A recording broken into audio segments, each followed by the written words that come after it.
BN construction and supplier নামেই যাৰ পৰিচয়।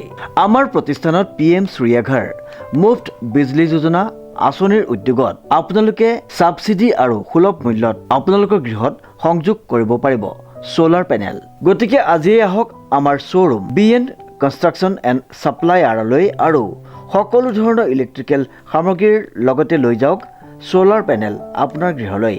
আমাৰ ঠিকনা BN কনষ্ট্ৰাকশ্যন, লিচুবাৰী, যোৰহাট। যোগাযোগ নম্বৰটো হৈছে 9435097068 অথবা 9085161789।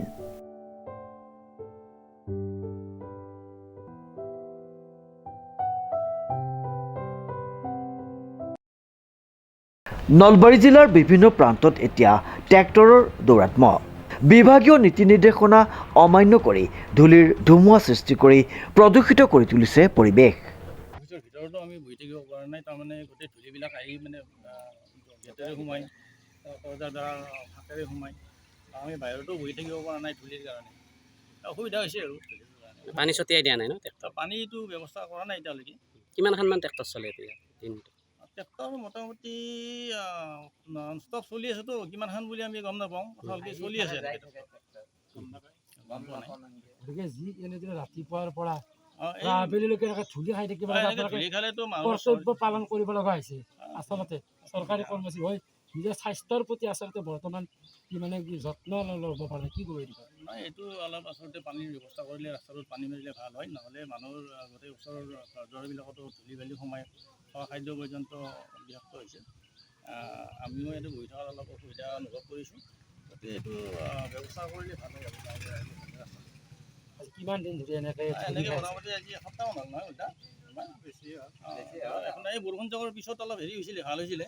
এই বৰষুণ যায় এতিয়া আৰু শুকাই পেলাই আকৌ ধূলি হৈ গৈছে। এতিয়াতো ধূলি আহি আছে, আপোনালোকে গমেই পাইছে। ফাগুনৰ মাহ আচলতে ধূলি বুলি ক'লে নহয়, এনেও ফাগুনৰ মাহত বিভিন্ন বীজাণু বা এনেদৰে বতাহৰ লগত আহে, কিন্তু বৰ্তমান যিভাগে ধূলি এইফালে ফাগুনৰ পচোৱা বতাহ, কি ক'ব কেনেকুৱা এটা পৰিৱেশৰ মাজত এনেকৈ কৰ্তব্য পালন কৰিব লাগে। ধৰক এতিয়া ধূলি বালি এইবিলাক আমি ধৰক কষ্টটো কৰিব লাগিব, কিন্তু হয়তো ৰাস্তাৰ যিটো কণ্ডিশ্যন, ৰাস্তাটো ধূলি বালিখিনি মৰিলে আমাৰ অলপ সুবিধা হয় আৰু। বেমাৰ আজাৰৰ আপোনালোকৰ যে ঘৰত নিশ্চয় এতিয়ালৈকে চৰ্দি বা চৰ্দি কাহটো হয়েই আৰু আহি যায়। গতিকে এতিয়া আমি এটা অনুৰোধ, ধূলি বালি এইখিনি মৰাৰ কাৰণে পানী যদি ব্যৱস্থা কৰে ৰাস্তাটো, তেতিয়া ভাল হয় আৰু। উল্লেখযোগ্য যে নলবাৰীৰ বিভিন্ন উপপথত ট্ৰেক্টৰে বালি মাটি কঢ়িয়াই নিয়া দেখা যায়, কিন্তু এই ট্ৰেক্টৰসমূহে বিভাগীয় নীতি নিৰ্দেশনা অমান্য কৰি যধে-মধে নদীৰ বুকুৰ পৰা বালি মাটি কঢ়িয়াই নিয়াৰ ফলত অঞ্চলটোত এক অস্বাস্থ্যকৰ পৰিৱেশ বিৰাজ কৰিছে বুলি স্থানীয় ৰাইজে অভিযোগ তুলিছে।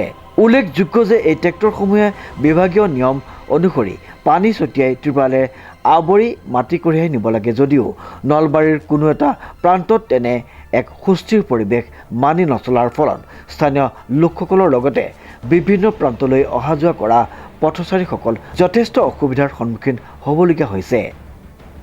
ছটিমাৰী গাঁৱত মানে বহুত দিনৰ পৰা ট্ৰেক্টৰ চলাই আছে। আমি বিভাগীয় কৰ্তৃপক্ষ আছে যদিও তেওঁলোকে কথাটো মানা নাই।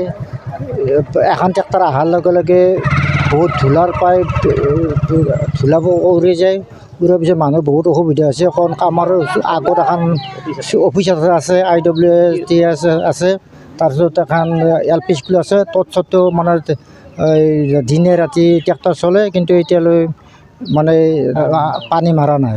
ট্ৰেক্টৰ চলোৱাটো হাক দিলেও মানে ট্ৰেক্টৰ 10-12খনমান ট্ৰেক্টৰ চলি আছে, সদায় চলি থাকে।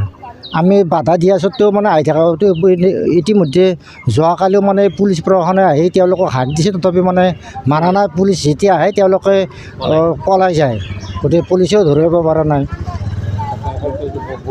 বহুত অসুবিধা হৈছে, আমাৰ ৰাইজৰো বহুত অসুবিধা হৈছে। বেমাৰ আজাৰ য'ত ধূলাৰ কাৰণে চৰ্দি কাহ, যিটো মানে বেমাৰৰ ছিজনে আছে, চৰ্দি কাহ এনেকুৱা ধৰণৰ। বিশেষকৈ নলবাৰী বৰক্ষেত্ৰীৰ ছটেমাৰী গাঁৱৰ ৰাইজে একত্ৰিত হৈ এই কাৰ্য ৰোধ কৰিবলৈ জিলা প্ৰশাসনক অনুৰোধ জনোৱাৰ পিছতেই স্থানীয় আৰক্ষীয়ে এই কাৰ্য ৰোধ কৰিবলৈ বাধা প্ৰদান কৰাৰ পিছতো অঞ্চলটোত ট্ৰেক্টৰৰ দৌৰাত্ম্য কমা নাই। আনহাতে উক্ত অঞ্চলটোত থকা আভ্যন্তৰীণ জল পৰিবহণ বিভাগৰ কৰ্মচাৰীসকলেও ধূলিময় পৰিৱেশত নিজৰ দায়িত্ব পালনত অসুবিধাৰ সন্মুখীন হৈ আহিছে। আনহাতে কাৰ্যালয়টোৰ কাষতে থকা প্ৰাথমিক বিদ্যালয়খনৰ ছাত্ৰ ছাত্ৰীসকলো অসুবিধাৰ সন্মুখীন হৈ আহিছে। ৰাইজে অনতিপলমে জিলা প্ৰশাসনক এই কাৰ্য ৰোধ কৰিবলৈ আহ্বান জনাইছে। নলবাৰীৰ পৰা ধনজিতৰ সহযোগত ৰিংকুৰাই চৌধুৰীৰ ৰিপৰ্ট নিউজ নাও।